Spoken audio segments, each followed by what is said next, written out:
Локалната власт ги определи 8.000 ученици и 8.000 студенти кои ќе бидат стипендирани во учебната 2014-2015 година. Гимназијалците од 4-та година Ирена Христова, Тања Славева и Игор Кузмановски, ученичките од средното хемиско Надица Мицева и Елена Најдовска, матурантите во приватното средно Јахија Кемал, Стефани и Стојанче Ѓурчевски и Симеон Иванов од музичко-балетскиот училишен центар Илија Николовски Луис се 8.000 средношколци кои 9 месеци ќе добиваат по 1.500 денари. Сите имале досега континуирано одличен успех 5.0.0 и освоено по најмалку 2 признанија на меѓународни надпревари од различни области. Оваа година имавме еден од најголемите интереси и тоа не охрабрува затоа што во Велешката локална заедница имаме се повеќе и повеќе студенти и се повеќе и повеќе средношколци кои постигнуваат вонредни резултати.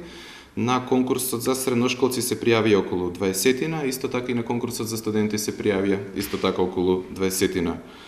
студенти и тоа само во онаа прелиминарна фаза, додека во општинските архиви можеби имало и поголем број на апликанти, но веројатно поради неисполнување на некои услови и слично, оваа бројка можеше да биде и поголема. Информирана е Комисијата за општествена дејност, информиран е и Советот за овој се поголем интерес и предлог на Комисијата при една од овие седници беше да или да се зголеми бројот, или да се зголемат финансиските средства, или да се зголеми бројот на овие општински стипендии кои ги даваме. Александра Тодорова и Страхил Тодоров, студенти на Медицинскиот факултет во Штип, Марија Најдова од Финки, Катерина Стојанова од Филолошкиот факултет во Скопје, Марија Шупевска од Економскиот факултет во Скопје, Надица Шкрекова од Медицинскиот факултет во Скопје, Даниела Иванова од Технолошко-металуршкиот факултет во Штип и Кирил Дончов кој студира историја на уметност и археологија на Скопскиот универзитет. Се 8.000 студенти кои 9 месеци ќе добиваат по 2.000 денари. Караджов на последната седница на Советот потенцираше дека правилникот според кој се носат одлуките неминовно е да претрпи промени, со оглед на тоа дека некои значајни детали не се опфатени во оваа верзија. Јас кога